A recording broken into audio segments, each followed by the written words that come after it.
Before introducing Professors Anderson and Langland, I wanted to draw your attention to a few upcoming IHR events.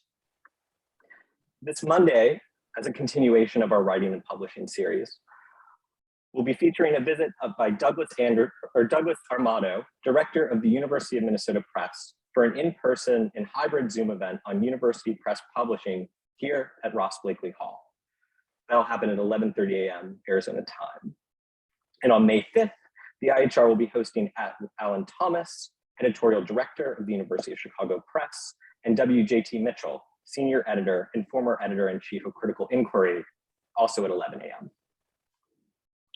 Beyond our writing publishing program, I'm also excited to share that our Spring Distinguished Lecture will take place on Tuesday, April 26th, and feature the critical theorists Karen Barad and Vicky Kirby in conversation about the sciences and the humanities.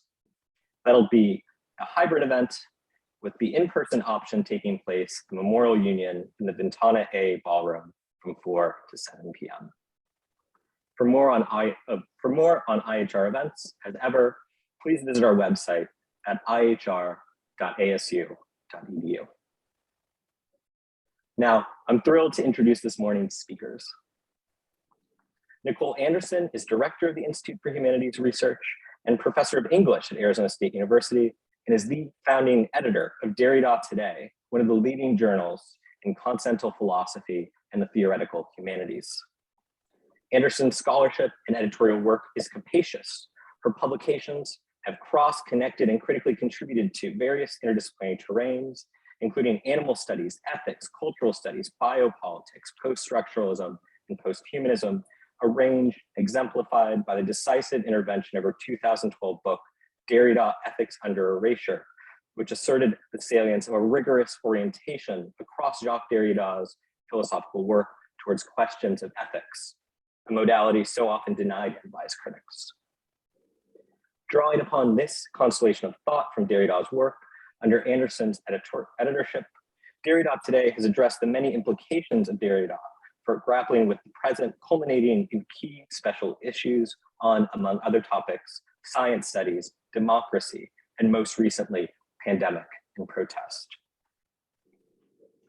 Elizabeth Langland is Director of the Lincoln Center for Applied Ethics, affiliated faculty with the Center for the Study of Religion and Conflict, and Associate Editor of Philosophy, Ethics, and Humanities in Medicine, among the premier publications in the health humanities today.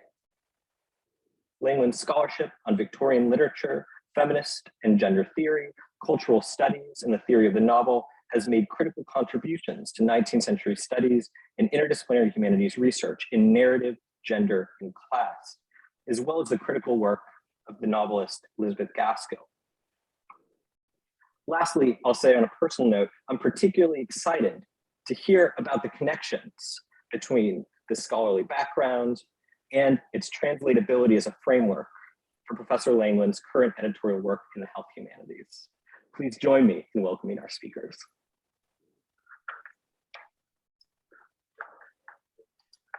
So yeah, as I mentioned in the introduction, this is going to be a conversation, very much informally oriented.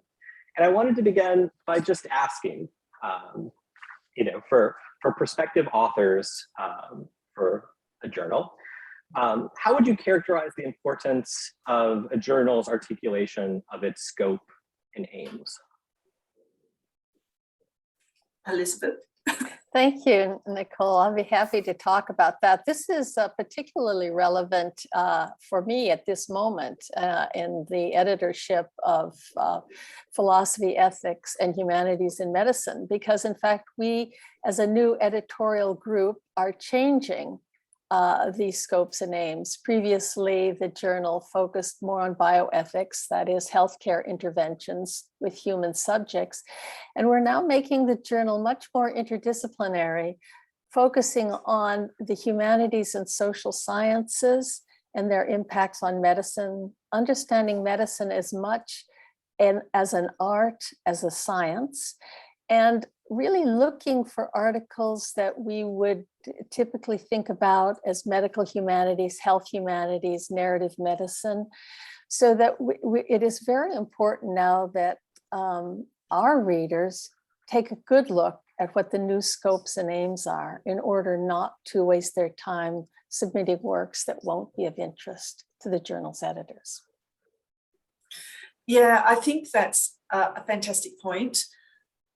What it's really, really important to be able to look at the scope and the aim of any journal before you submit it. Because oftentimes you might submit something and it doesn't quite fit with the scope or the aim of the journal. So for instance, for Derrida Today, while it's incredibly interdisciplinary, the scope and the aim is to really focus on, say, for example, Derrida's work and or deconstruction, more broadly speaking.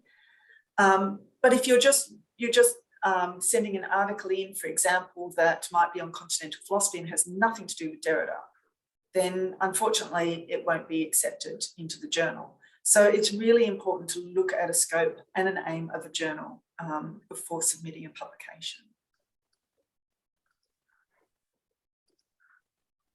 So building on that, you know, I'm always thinking when I'm a prospective author to a journal about what's posted on the website, right?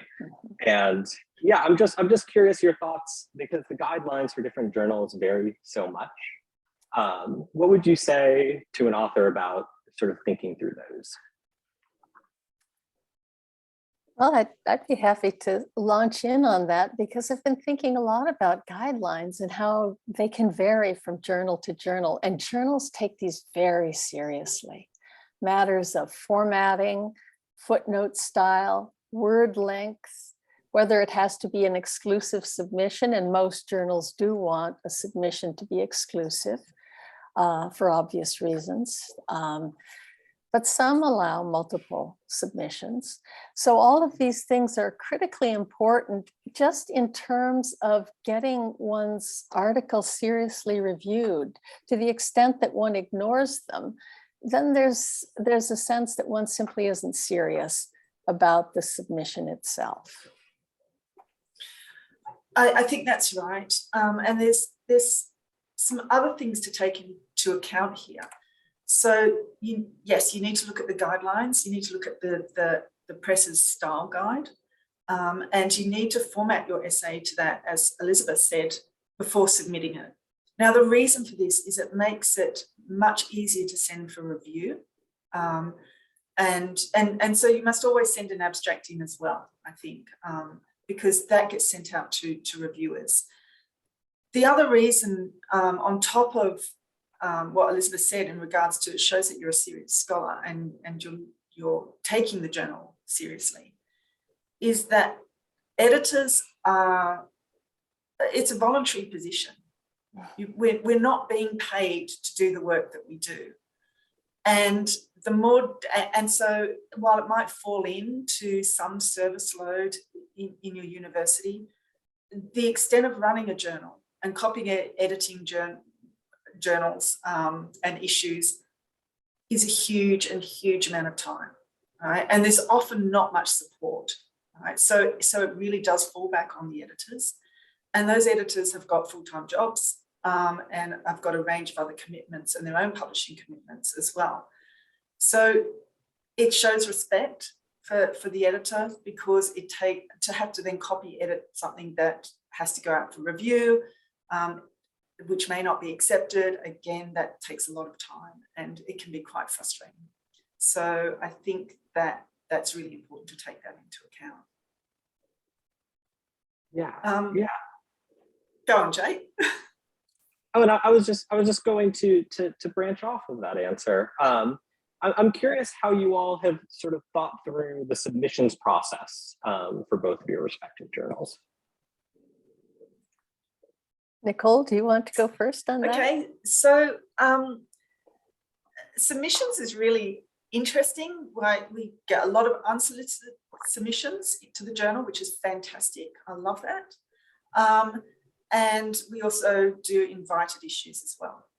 At all times, whether it's invited or not, an article will have to be reviewed, because that's what makes a journal a high-ranking journal. It makes it a prestigious journal, and it's a requirement of really good presses. So it's either single review, blind peer reviewed, or double blind peer reviewed. And so that can take up a lot of time because the reviewers, like the editors, they're not being paid to do it. So, and they're really, really busy, right? And they're usually full-time professors that it gets sent out to be experts in the field. And so it can take 2 to 3 months to get something reviewed. So you go through the submission process, it gets an initial read by the editor. The editor thinks, yeah, this actually fits with the aims and the scopes of the journal. And it is written in a way that is interesting, it is original, and therefore it then gets decided to be sent to review. And at that point, the editor has to find the reviewers. And sometimes reviewers are not available, so it can take some time. I'm only too happy to build on that, particularly to focus on the time process, because I know anyone who submitted an article to a journal is very eager to hear from the editors as soon as possible. And often this has implications for a career. As we know, people need these publications in order to be promoted or to be tenured. And just to build a little on this process, because as Nicole says, and I would underline thoroughly with her, neither the editors are paid nor the reviewers. So you are simply counting on the professional commitments of people in the field to make the field vigorous and dynamic. And so as Nicole mentioned, when the article comes in to an editor, the editor first takes a look, reviews it. Yes, this is appropriate for the journal. Then it goes out to a reader. In our case, we like to get 2 readers. This is very difficult because readers are very, very busy. So it may be that the first 1, 2, even 3, 4, I've watched more readers than that simply say they're too busy. It has nothing to do with the quality of the article. They're just too busy. They've already got commitments. So there's that period of time just trying to secure the reviewers. Then once those reviews come in, and they can be varied, they could be anywhere from reject to major revision to minor revision. Then again, that goes back to the reader, to the writer from the editor. And if it is a request for a rewriting, a revision of some kind, then that will be the author's responsibility. And then once that is resubmitted, it goes out again, of course, to reviewers. And again, so you can see how this process does become protracted for those who are trying to get an article into print. But their patience therefore is required. Well, and one of the things that I do, Elizabeth, is when I send it out for review, I always stipulate if you reject it or if you put major revisions or minor revisions, would you be willing to re-review what the new paper or the new article? And that can sometimes cut down the protracted trying to find new people, because sometimes the field is quite slim with reviewers, right? So. Yes, that is an excellent suggestion, Nicole. Thank you. I will implement our journal.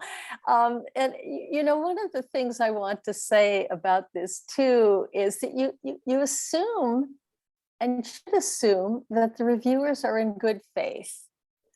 They have an interest in securing robustly argued pieces that really enhance the field. They want readable pieces, and that's just simple. And then they want, of course, to appeal. Some of the suggestions they make may enable you as the writer to appeal to an even wider readership. And that will simply enhance your own career. That's right. And that's why we tend to send it to people who are expert in the field and have had lots and lots of experience and who are generally, very well published as well. So I would never send it out to somebody who's just starting in a career to review something. And that's not to be offensive in any way. It's just that we want the people with the most experience to be able to review your your article. Thank you. And you remind me that I perhaps should say something that seems obvious, but maybe it's necessary to say that if you are asked to make revisions, it shouldn't just be additive. Remember, you're respecting the word length too. I've seen people invited to do revisions who then simply add text. And instead of really thinking critically about how to rethink the argument in important ways. And so I urge you to take the review of the opportunity to revise seriously. Yeah, I'm just curious to hear more about any and all advice you might have about the revision process in general. Assuming conviviality of the reviewer and things like everything goes well. I do have a question about the joke everyone makes about reviewer number 2, but assuming a sort of smooth review process with some substantive requests for revision, what advice do you have for authors in that regard? Well, it's up to the author in the long run, but I think a revise and resubmit, or minor revisions or major revisions, that's a gift, really. And I would underscore what Elizabeth said, is that generally reviewers are not, that they want to build the field. They want really good stuff out in the field, and it's a way to improve the work, or to make it more readable or more accessible in some way, or to enable you to take account of some other things that would be necessary, and structure arguments in different ways. And I think that you should never be disheartened by somebody saying revise and resubmit, or major or minor edits, or anything like that, because it's actually a gift. You're getting some really good peer review feedback on your article, and it's a way to improve it. I just would echo what Nicole has said. Every word, revise and resubmit, is a gift. It's an opportunity really to benefit from the expertise of someone in your field who values already your work enough to have spent time reading and thinking about it in critical ways and providing this advice. And it seems to me in many cases, perhaps I can't say in all cases, but perhaps even in the majority of cases, writers or authors who take that opportunity seriously ultimately prevail in the publication itself. I'm writing this down verbatim. Authors who take the request for revision seriously prevail. I mean, this is fabulous advice. And then just one last question that's kind of sort of introductory. The possibility of a review process sometimes taking time for the reasons that you've outlined. An editor has to find an appropriate reviewer, perhaps multiple reviewers, that takes time. So I'm just curious, when, if ever, is it appropriate to query journal editors on timelines? That feels very, I think often a very sensitive issue for any author. They don't want to be a nag. On the other hand, time is of the essence. After all, one is trying to build a career. One is trying to get promoted. So one needs to get these works into print.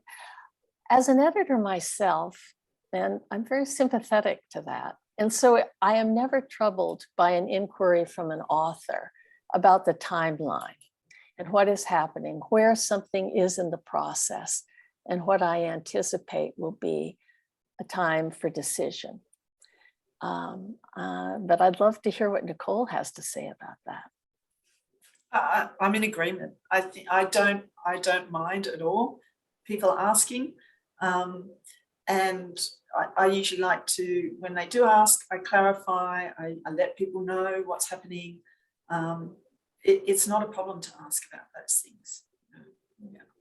It is difficult. It's a difficult situation. Yeah. So, and it's something we can probably come back to later as well. Yeah, so. Probably. I would just, of course, it's a difficult situation because you don't want to end up alienating the editor. this very person who's going to make a decision about your submission. Yeah. Indeed. So we've taken the plunge into some granularity of things, and now I want to sort of zoom out and take a more global view together. And I'm just curious, based on your respective approaches to your editorships, what's sort of at stake, as you would characterize it, in terms of someone just saying, I want to publish a journal article?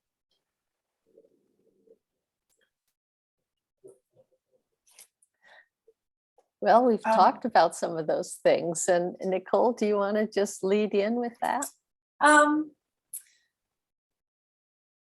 Okay, so I would think at stake is an interesting thing. What's at stake is the time in which to publish, right? In which your article will appear in the journal. Okay, so there is that to consider. And for most journals, depending on how many issues they publish a year, Derrida Today, it's 2, although it is going to 3 issues. That means that journals can be booked up for a couple of years. And so what's at stake is how long it's going to take for a journal article to be published. But that's no reason not to publish in a journal, right? So here are the good things, and the flip side of what's at stake is that publishing in journal articles is really important for your career for a whole bunch of reasons. It increases your H index much more than, say, writing a book chapter for an editor collection. And that's because it's more searchable and more citable. And universities love this, right? So regardless of whether you agree with whether that's right or wrong, it's just a fact, unfortunately. And universities love the more citations that you can bring through publishing in journals, the higher the rankings universities will achieve, right, in the overall rankings game. It also makes you more employable as a result, and it gives you a strong case for promotion if you're already tenured or if you want to move from tenure track to tenure along with your book, right? So I think that there's a whole range of reasons why publishing in journals is really important. Universities, depending on which university you're at and which country you're in, I know that in Australia and in Britain and in Europe, publishing in journals is probably more important than a chapter in an edited book collection, precisely for the reasons why I talked about. So what's at stake is your career, if you want to put it that way, and publishing in journals is really, really important for that reason. I simply am finding myself echoing what Nicole has said. It is your career we're talking about. That's why you want to publish. And also, let's assume you're very eager to share your ideas, but it is a matter of your career. And philosophy, ethics, humanities, and medicine is different from Derrida Today in that it is an online journal. It's open access, and things that are accepted are published fairly quickly. They can go online within a matter of a few weeks. But I should also say about open access, and one of the things we're working with on the journal is that there's an expectation of payment. It's the cost structure we haven't spoken about at this point, and it is relevant for my journal precisely because there is a required contribution. Now, this is very difficult for humanists and many people in the social sciences. Scientists can write these costs into grants. And so, as I said, the journal was more science-oriented. And as we switched, this has become an issue for us as editors. So we want, if you find yourself in that position where there is a kind of financial contribution required, and some countries waive it entirely. For example, anyone from Germany submitting to our journal, the German government picks up the cost of that publication. That's not true in America, of course, or many other countries as well. But what I would encourage you to do is reach out to the editors and to ask about the possibility of subsidies of various kinds, some kind of subvention, because that's something we're working on to make available to enable robust publications from humanists and social scientists. Yeah, so you're also bringing us into a space where we're thinking about distinctions between different journals, you know, online versus print, open access versus other forms of structures, and the different sort of corollaries of those differences. So I'm just curious, what advice you all might have in terms of selecting a journal to publish in, priorities, things like this. Okay, so I think that you need to publish in your field, right? So Derrida Today is, there's no cost structure to that, for instance, like Elizabeth's journal. It is interdisciplinary, but as I said before, it really focuses on the work of Jacques Derrida and or deconstruction in a more broadly conceived. So that's where the aims and scopes, coming back to that, is really important. You need to look at the journal in terms of its aims and scopes. Does it fit with your field? Is it in your field? Who are the editors? Who's on the editorial board? So if there's a whole range of people on the editorial board that are in your field and that you would like to connect to, or you'd like to be, you know, have opportunities in some ways for them to read your work, then that's where you need to go. You know, that they're the journals that you need to go to. But there's also the issue of, Elizabeth and I were talking about this earlier, right? There's this whole issue about ranking, journal ranks, how journals are ranked, right, in the world. And you also need to think about, you know, there might be a journal in the field that doesn't have a good editorial board, doesn't send out for peer review. You should not be publishing in those journals. That's just a fact, right? Don't publish in journals that do not send out for peer review, that don't have a good editorial board, because they will not be ranked journals in the world and they will not look good on your CV. And so, but there are other ways that there are resources that you can go to find some ranked journals. And I can show everyone some of that if people would like. And I think people in the UK who are listening to this talk, you may know this. It's called Scamargo, and I'm just going to I'm just going to bring it up, and I'm going to share the screen. So it's called Scamargo Journal and Country Rank. And it gives you a sense, this is just a tool, by the way. It just gives you a sense of how, it's a guideline of how journals are ranked in the world and their prestige as a result. So I'm going to give an example here. Let's try 19th century, if I can spell, context.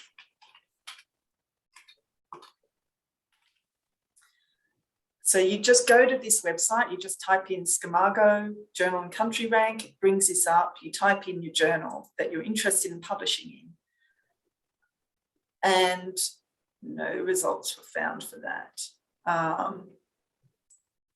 Probably because I haven't spelt it right.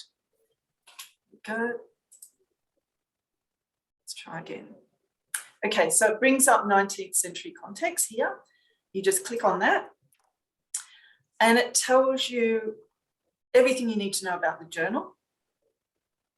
And if you keep, and it gives you the scope of the journal, which it should, and then it gives you this little table here. Okay, so this table is important. So it tells you the disciplines that would be publishing, that it focuses on. Okay, so it gives you kind of, you're going, okay, I'm in philosophy. actually this journal is probably not the best journal for me to publish in. Actually, and you probably wouldn't even be accepted into the, if you sent something through. So these here, these boxes are really important. It tells you over time how they're ranked in the world. So in 2020, as a cultural studies discipline, it was journal, it was ranked Q2, and in literary theory, Q1. Now, what's Q1 and what's Q2?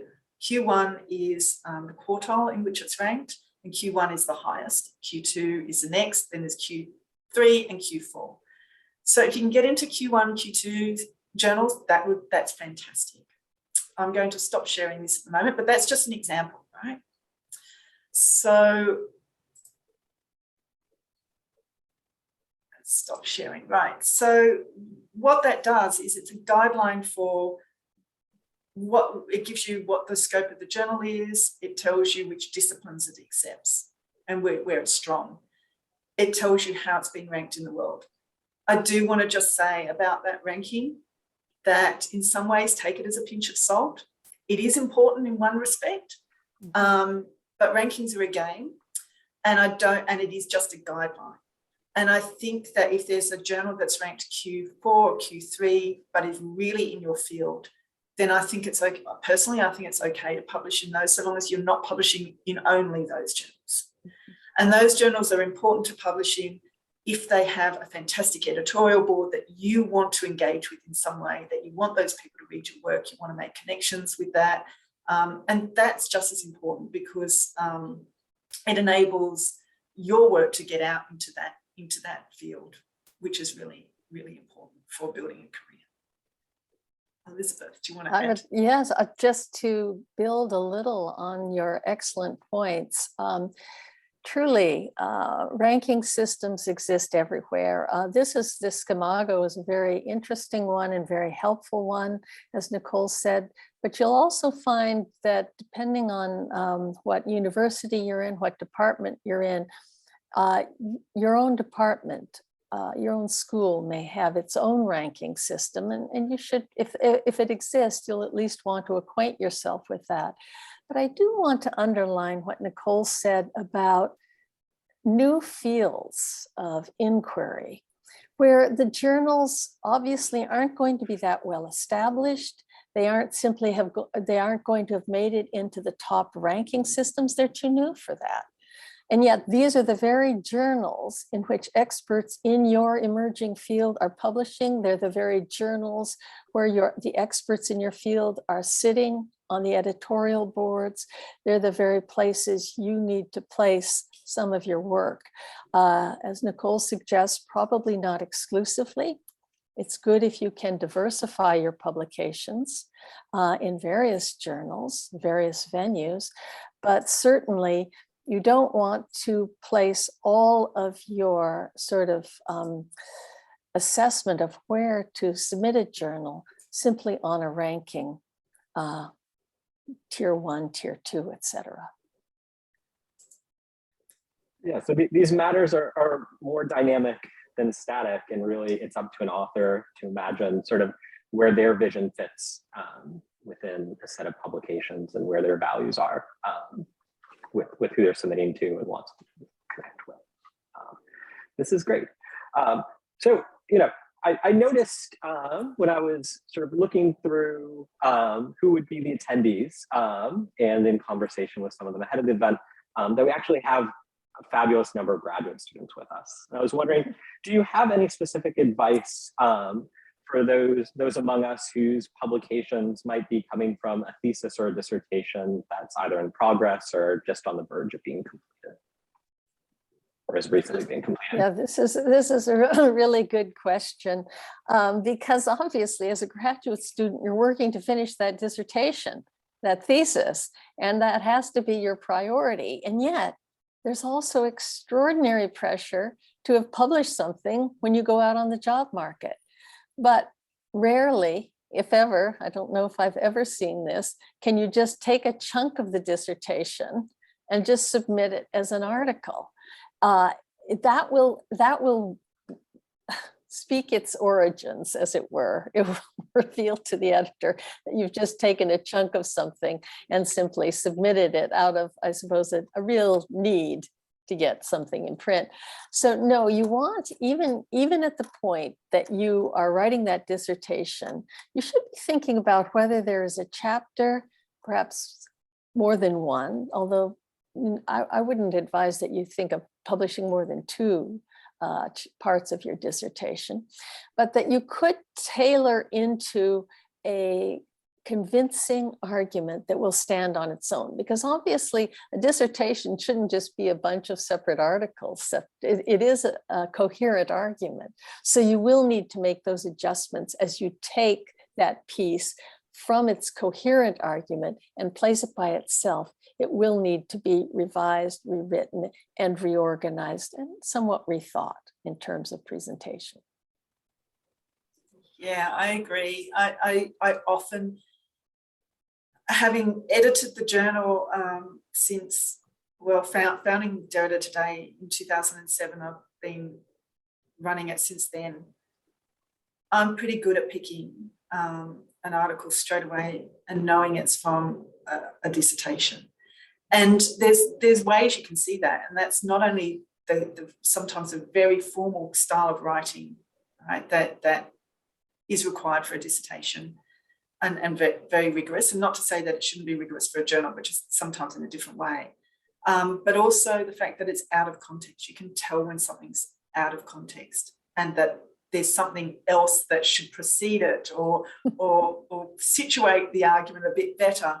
And you can see that straight away. So as I just agree with Elizabeth, just rework the idea so it stands on its own, and you take it out of the context and enable it to be something in and of itself. And that's really, really important. So. This is fabulous. And then on the other side of things, and this gets us back to considering timelines to publication, but thinking about faculty members who are going to be or are in the audience, people who are in tenure track positions, most likely at the assistant professor level. Do you have any advice in this regard in terms of how many articles to be attempting to publish in a given year? And then how many articles do you sort of advise having out in the ether, so to speak, at any given moment, depending on where one's at in one's timeline? Well, Nicole, do you want to start on that one? Okay. So it's tricky, and it depends which department you're in and which university you're in and which country you're in fact. I'm now in the US system. The US system is very different to, say, the Australian or the British system from which I came from. And so the expectations are different. But I think what needs to guide you is how long it takes to publish a journal article. And we've just spoken about all of that in terms of the reviewing process and everything. So what I did with my career is, particularly when I was first starting out, is I'd write an article, I'd submit it to a journal. I knew that maybe it might not come out for 2 or 3 years. So I wrote another article pretty quickly, sent that to another one. So I had maybe 2 journal articles on the boil at any one time out at presses, right? So that they would go, I was going to start to build a quicker timeline of things getting published. And so at the front end, when you're starting out in your career, the more you can do that, the better off you're going to be, because they're going to come out one after another after that point. And you can slow down, in your mid-career because it's you've already built your portfolio in some ways. And that's where you start to get your reputation as a scholar. And then you start to get the invites. Because people have read your work. So look, I always had 2 or 3 articles on the go, and to tell you the truth, I still do. Right? I might write, if I can, 3 a year. Now, I don't freak out. Not everyone has to do that. That's what I did personally, and it meant that maybe I might have one of those come out next year, and then another come out 2 years down the track. So there was always something coming out each year, right? So, but it's just building on the front end of being able to do that. It's a bit of hard work in the front end, but it means you can take a breath, once they're published. Excellent suggestions all. And I would just add to this the dimension of book publishing, which is required by many humanists and some social scientists for promotion. So how do you balance between developing that book and getting the articles out? Because we've said, obviously you could use perhaps a chapter or two that could be transformed into a compelling article that can stand on its own. But you probably don't want to go beyond that, since you want the book to have its own freshness and originality and not seem to have been already published in multiple parts. And the book is typically still in America, as I say, the criterion for promotion to associate and full professor and for tenure. So what do? Well, you do typically want to have not only the book, because it's usually a book in a few articles. So you do have to be really already thinking about, and it's not uncommon that our scholars are thinking about that next project while you are taking what is often, and this is typical as you know yourself, your dissertation, and turning it into that first book. And that will require usually substantial work in and of itself. Most scholars are already thinking about where this leads and what they're interested really in pursuing for the future. And it's here that you can begin to explore some of those other ideas through journal articles and submissions of that work, even as you're continuing to refine that dissertation into a book. That's so helpful for thinking about the journal as really an avenue for new thought as the book is being produced. That's fabulous. So I could go on sort of ad infinitum with questions, but I wanted to open up the floor to the audience, and it looks like we already have a question in the Q&A. Would you like me to read it for you all? Yes. So this was an excellent talk, particularly as it pertained to labor for reviewers and editors. So thanks for that. Some journals are moving towards compensation or certificates of acknowledgement for labor. Do you think this is the future for academic journals? That's a very interesting question. I do know, of course, that some book publishers are now providing compensation for the labor of reviewing a book for publication. Sometimes it's in dollars. Sometimes it's in an ability to select a number of books from the publisher's list. These compensations, I think, are important in the sense that they acknowledge the significance of this work. They're not typically huge compensations. Really, their importance is much more in saying, we know this takes your time, but it's very important to us. I don't know. I think there will be, I don't quite see it becoming common. I think there might be, it's just a question of finances finally. And I haven't seen a real movement in journals for that kind of compensation. What about you, Nicole? Have you? I haven't seen it. And I also know that many journals, publishers struggle with their journals, with breaking even journals. I think it would be difficult for some publishers. So yeah, I mean, you think about the readership of journals and specific fields, and it's not huge amounts of people in many respects that would enable them to break even. And most journals actually make their money by putting the journals into libraries. So that's why it's really, really important that that if you like articles in a journal, that you actually ask your library to buy the journal so that it's in the library. But then even then, particularly during the past few years, libraries have cut down on how many journals they will take and put into libraries. Mm-hmm. So I don't see it becoming a huge trend. But that's just, I mean, probably wrong, but that's just how I feel. I think it's the economics, as you say, Yeah. of journal publishing. It's kind of a break even already enterprise. Yeah. So the next question we have for you all, so it pertains to the revision of materials taken from a dissertation for publication in a journal. And the audience member would like to hear more about any advice you would have for returning to the argument of the dissertation, how to choose which chapter should be published. And do you have any tips sort of in this regard for turning the dissertation into future publications, as they put it?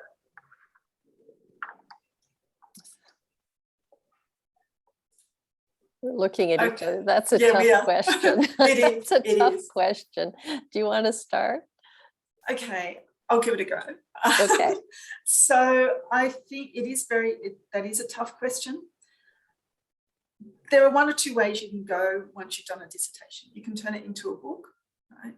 At which point, at least I know that in Europe and Australia, you should really only 10% of that book should be published as journal articles, right? So because you want the elaboration of your main argument to be original, right? In your book, you don't. So that's one way to go. The other way is you don't turn it into a book, you turn every chapter into an article. Right? So if you've got 5 chapters, you've got five journal articles. But again, as we were saying before, that those journal articles need to stand on their own. So in some sense, that's a little bit of work to do that. In fact, I've forgotten what the question is, sorry, but do you want to repeat that? Yeah, just in general, how do you choose what chapter of the dissertation to submit? I tend to think that each chapter should have something unique about it, right?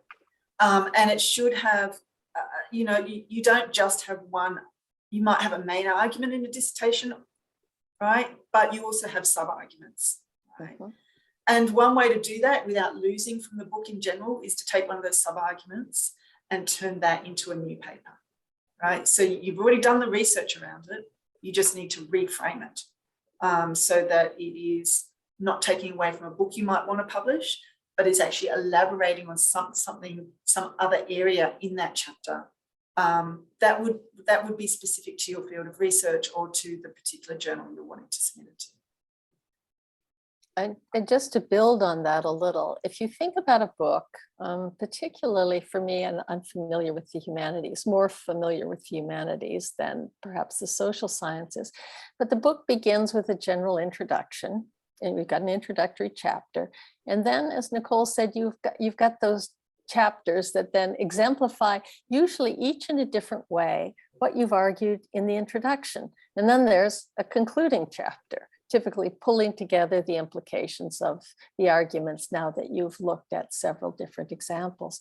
So what I would suggest is you're going to use one of those middle chapters, but then you're going to look at your introduction and think of how you have to frame it now, standing alone as a single piece, using some of that introductory material and perhaps some of the concluding material. Not necessarily so much the concluding material, because that's the culmination of looking at several different examples. But certainly what you might be looking, I would anticipate you might be looking at one of your middle chapters and then drawing, where necessary, framing it within the material from the introductory chapter. That's very helpful. Thanks. Let's see. The next question we have, can you further discuss the broad category of revise and resubmit? What is the negotiation of what needs or should be revised? How does one manage the request for deep revision? Well, I can start on that and then let Nicole come in. As I said, on the charitable side, and I tend to go there. The person, the reader who has spent time, the reviewer, closely reading your work, is really interested in making it as strong as possible. The best way to look at that is, this is a person who's invested time in order to help me create the best possible article that I can. And it's going to be in terms of readability, in terms of applicability, that is a general sort of interest to a wide audience, and in terms of rigor of the argument, so that the argument itself is strong, convincing, cogent. So I know I have seen, not for revise and resubmit, but some reviewers seem almost dismissive, and it's very, if you get something back, I've heard of one reviewer simply responding to an article, "I'm not convinced." Well, this doesn't help, and it can be discouraging, and maybe what you need to do is just put that article into an envelope and send it out again. But usually with revise and resubmit, someone has taken time, really believes in the work, believes there's a really strong, convincing, and valuable article here to be published, and just use. Now, not every suggestion, it's worth saying this, they will have specific suggestions. It's important that you respond to those. If you feel that some of it is highly valid and you've responded appropriately to it, wonderful. But you may feel that part of it sort of misses what you're doing, that it's not that you need to respond to, but you need to clarify something else. You shouldn't feel abashed about simply saying, this point seems less relevant to what I'm doing, but I understand I need to clarify in this way. Responding, in other words, by making clear your own goals and why that particular response is less relevant. I just agree with you. So I don't think I have anything more to add to that. I think that's exactly right. And I think that, look, and just to add, the editors always look at what you've done as well. Mm-hmm. And before they send it for review, yeah. I would speak with the author and just say, look, actually, maybe it might be important to just clarify that there, mm-hmm. And it could just be a sentence or two and things like that. So you've got a few eyes over it, basically. May I ask one more question of my own? Do you have any advice or thoughts for those of us who might be interested in pursuing editorial work? Yeah, well, Nicole, you've already said some nice things about how it's uncompensated. Yeah. Well, it depends what kind of editorial work. Yeah. So, I mean, are you talking about reviewing in particular? Because look, what I've found, and I'll just say this is a little tip that I've noticed, is that often though, academics just starting out in their career, right, want to prove something, right? So often what happens is that those with less experience in reviewing articles can be much harder, right? On the articles that they're reviewing, which is interesting. So, I mean, I'm not quite sure, unless you're on an editorial board, or unless you wanted to help with the copy editing, or just, be part of the journal production team in some way so that you can learn the skills. I think that's always a really fantastic idea, and it's always really hard to find people. But if it's a form of training ground, I think that would be excellent, to be able to teach, graduate students or early career researchers, as I've used to call them, to be able to help with copy editing, with being able to teach them, well, when you're reviewing, write an article, this is what you need to take into account. And these are, you need to think about the scopes and the aims of the journal as well, and the rigor of the argument and how the argument's put together, and the people they're citing. Have they missed anybody when they're citing something? So there's all the, I think there's probably not enough training around how to do that. And it's probably something that is worth pursuing. Those are excellent suggestions, really. If you're fortunate enough, say you are a graduate student and you're fortunate enough to have a journal published in your area, on your campus, at your university, you can volunteer because, as Nicole said, the work is not compensated, and people are doing it because they believe in the work, they believe in the profession, they believe in this particular enterprise. And so if graduate students want to volunteer, for example, or even assistant professors who want to sort of begin to help out, I think that would often be very welcome. Fabulous.